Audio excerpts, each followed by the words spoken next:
Welcome to Chicken Yard Sports, the finale, the Super Bowl, the Big Lebowski. The Los Angeles Rams are your Super Bowl, 56 now? Champions. I am Yak Blunderland. As always, with me is Earl Blasterson. And crazy Super Bowl. Some ups, some downs, some boring stuff, some, Spider-Man shit with 50 Cent. Yeah,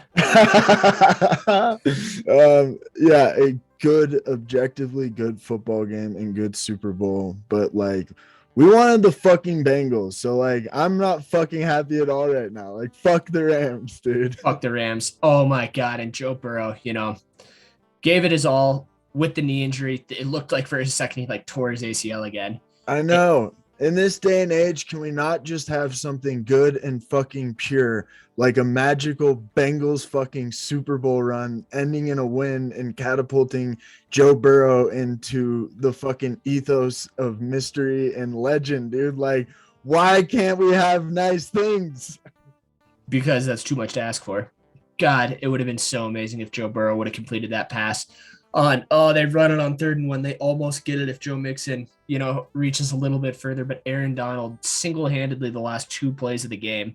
First, just with a man draped all over him, somehow gets Joe Mixon and holds him back from getting the first out. And then on 4th down, it's beyond textbook. When you're coming up in football, they tell you just because you're blocked doesn't mean you have an excuse not to make a play. And that was Aaron Donald to a T on that. It's he has the block engaged, he gets his other hand out, and he's such a strong human being that he brings that guy down with one fucking arm. With one arm. It was he's incredible. Insane.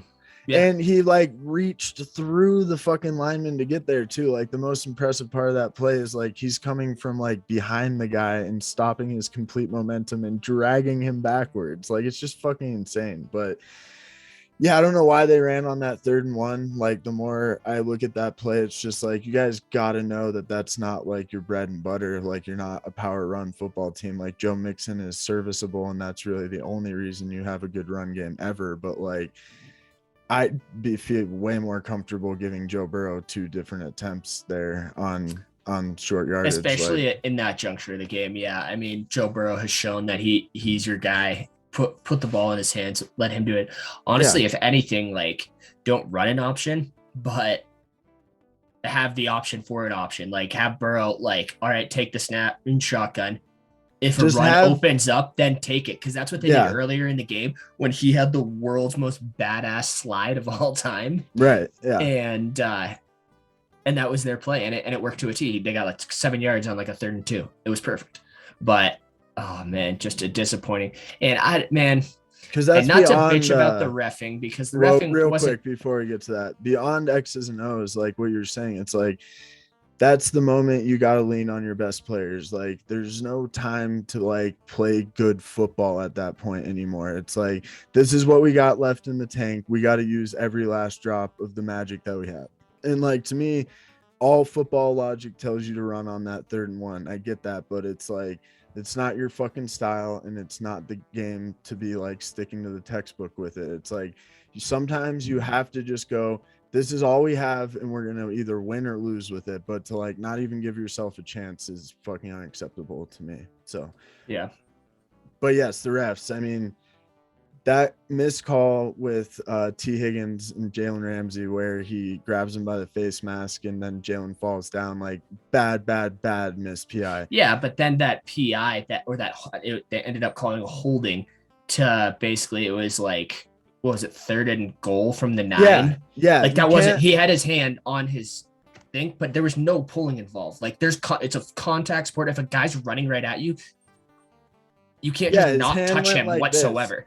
His hand made contact at the chest, but it moved along as he was running. He didn't impede him at all, and he didn't grab it all. 2 plays later, that PI, definite PI. Yeah, exactly. Yeah. But it's that was not a hold. That extended the drive, that got the Rams. I mean, it would have been 4th and goal from the 9. And it almost guaranteed that they were going to score there, a touchdown, because they were going to go for it 4 times. So when you reset the downs and give them the ball on the 1 yard line, of course they're going to get in. And then at that point for the Bengals, it's fuck. But yeah, you can't, if you're the refs, you can't choose to make that the time for a makeup call. Like, Yeah, no, maybe God no, choose dude. an It's earlier just drive in the second half, but like not in fucking the 2 not minute with warning. Like, yeah, it's not with 2 minutes insane. left. Exactly. No, it's just so frustrating that like, why can't we have nice things? Why can't we have a football game that doesn't have anything to do with the refs? Like, Yeah, for real. And it's like, there's plenty of other opportunities that the Bengals had to get out. I mean, they forced a ton of 3-and-outs. They like shut the Rams out for the majority of the second half, and Stafford had that other interception happen. So it's like,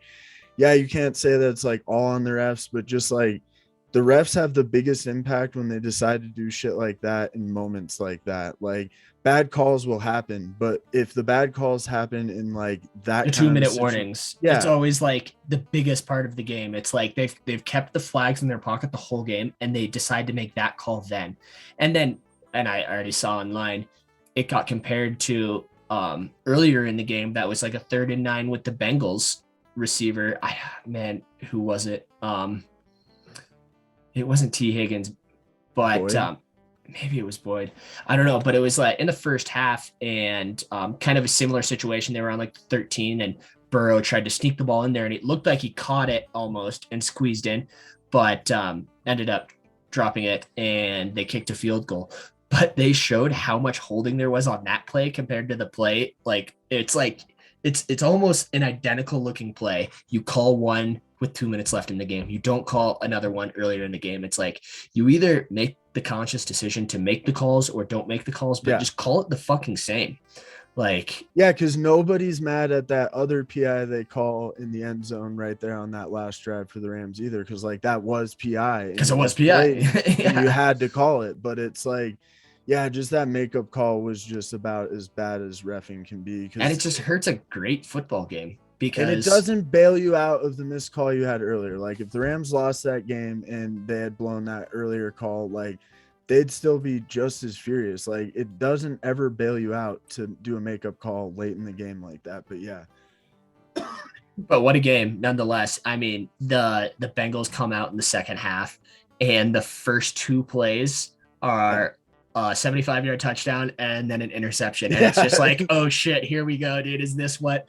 Because we've talked about it multiple times, but when Frat Stafford goes down, he goes down with like a vengeance where he will just be like, yeah, you don't think I'll throw 7 picks? Like, you don't think I'll fucking do it? Yeah, when I saw his stats at the end, and I was like, thank God Cooper Kupp had enough to win MVP. Because if they gave Stafford MVP Oh after God, that no. performance, I'd be like, this is just fucking broken. Yeah, dude, we were But talking about it at the house I was at, and people are like, do you think Stafford's gonna get MVP? I was like, did we just watch the same football game? right, yeah. Like, I okay, know, like, just because he's the Super Bowl- quarterback doesn't mean he automatically gets MVP. No, it's Cup, and then if anything, it was Donald.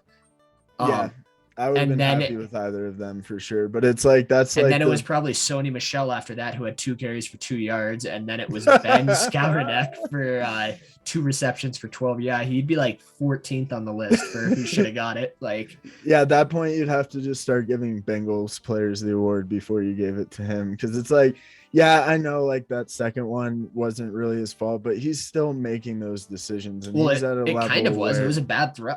yeah, it's like His receiver can't- just tried to get a hand on it and tipped it up. Like, if it was a better throw, he wouldn't have been reaching just to tip the ball.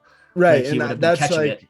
that's what I was saying. I don't remember if it was last week or the game or championship weekend or the divisional, but like Stafford had this throw where it was like close to the goal line, and the only option was to like lead the guy, and it was like a 6-inch window, but he still decided to throw it, and it gets tipped and intercepted. So it's like Stafford is like Goff plus. Like he definitely reads the field way better, and like the Rams probably don't win this game if it's still Goff there, but like he's not that much better. And I think it just goes to show how stacked the Rams are as a team. Like Stafford didn't will them to the Super Bowl. It was like No. he's just a plug and play guy. It was a that's not team gonna effort, fuck it like up. as Yeah. much as you can say that in football, because it is such a, I mean, quarterback's the most important position in all of sports. But yeah, I mean, like, for lack of a better term, yeah, it's a plug and play quarterback, and he did what he needed to do.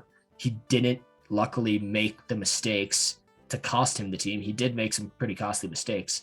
The Bengals should have capitalized, and they should have They should have gotten a lot more points. Their offensive line is like so fucking horrendous. So it's like the fact Oh, that dude. Joe Burrow is almost close to winning a Super Bowl and he's taking like 5 or 6 sacks is insane. I mean, like they were lucky to even be in that game because in the first half, like OBJ just shows up for the first time all year and he's just balling the fuck out. He had that one deep crosser that went for like 40 yards and then he had the early touchdown from Stafford and it's And then like tore his ACL.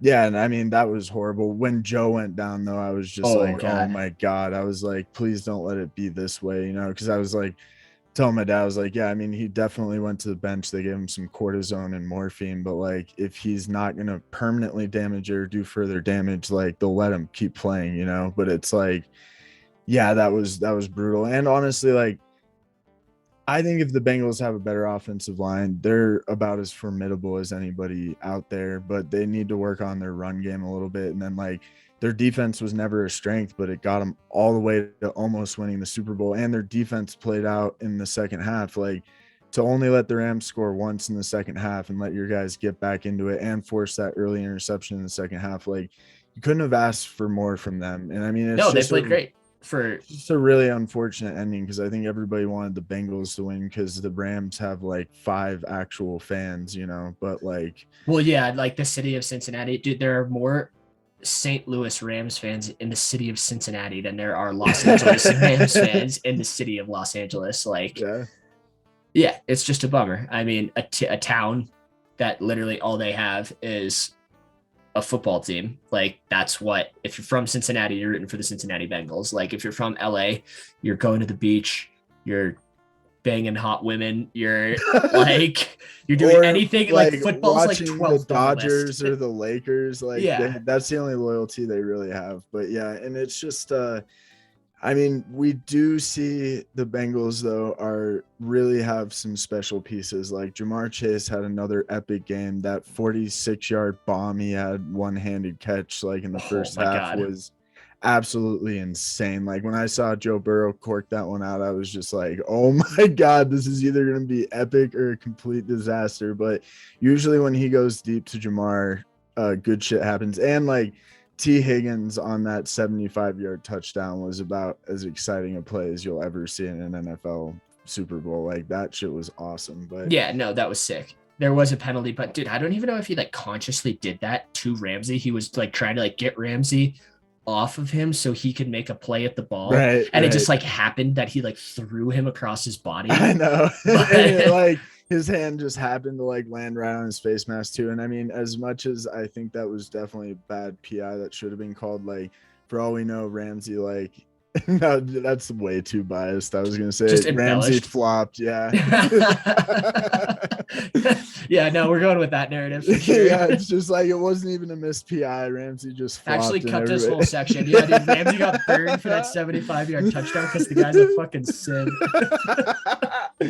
Oh man, because I even said during the game, I was like, Jalen Ramsey doesn't really get burned like that. Like, yes, it has happened, but like usually It hasn't happened like that. That was the longest touchdown on him of his career. Oh man, It's literally never happened to him. Like, and I like how like after that really bad call towards the end on the Bengals, like the camera cut to Jalen Ramsey for like a solid 30 seconds. Like the NFL is almost just shoving it in your face that that's a yeah, makeup call, you know. It's just yeah. like god damn. Oh, but man, like I also just before we end, I have to say that like the Rams are just the luckiest team ever. Like their 5 losses this year were really fucking bad, and all of their wins, they just about let the other team get back into it. Like probably the best win they had all year that was just like beyond a doubt was like that Cardinals playoff game, you know. Or But the like Bucks game. yeah, or the Like Bucks week game. 5. But yeah, I mean, if you look like I mean, yeah, they crushed the Cardinals in the first playoff game. Then they squeezed by the Bucks again.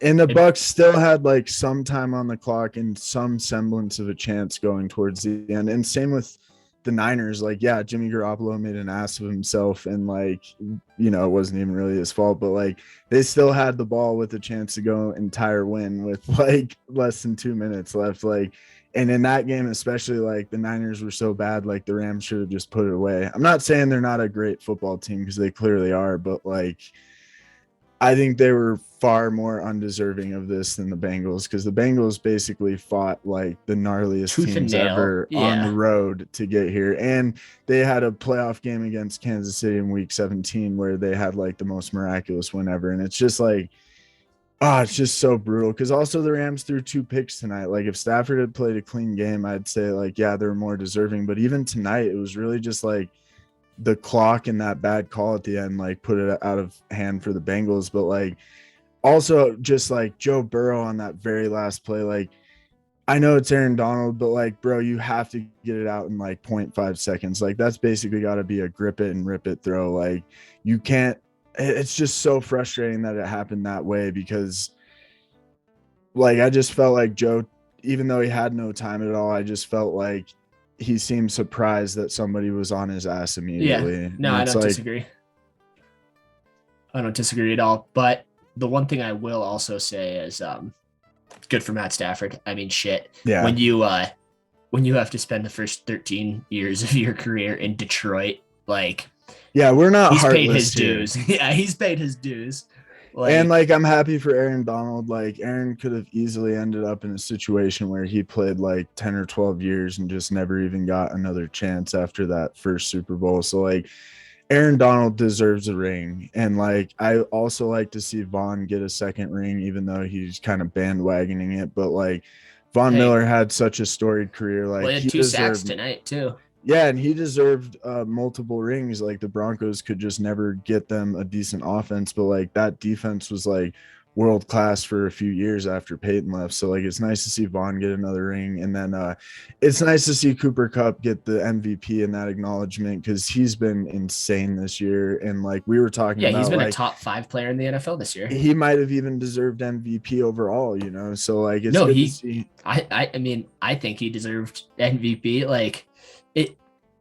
And I think we've even said it on this show before, but like there should be an award for quarterback and then an award for like an MVP for a non-quarterback, because it's like, dude, if you have statistically, I guess it's the second greatest receiving season of all time, and if you finish like 4th in MVP voting, it's like, well, what do you have to do to win the MVP? Like at this point too, they could even remedy it just by like seldom awarding it to QBs unless they have a truly stellar season. Because like yeah, sure, Rodgers had a good year, but it wasn't like have a historically good year. Yeah. Like when Mahomes won it and when Lamar won it, those were both historical seasons, and it's like, duh, like we're gonna give it to them. But yeah, it would be nice, because like when a receiver has a historic year, they just get overlooked constantly, and that's fucked up. Yeah, no, I agree. I mean, really any player that has a historic year other than a quarterback.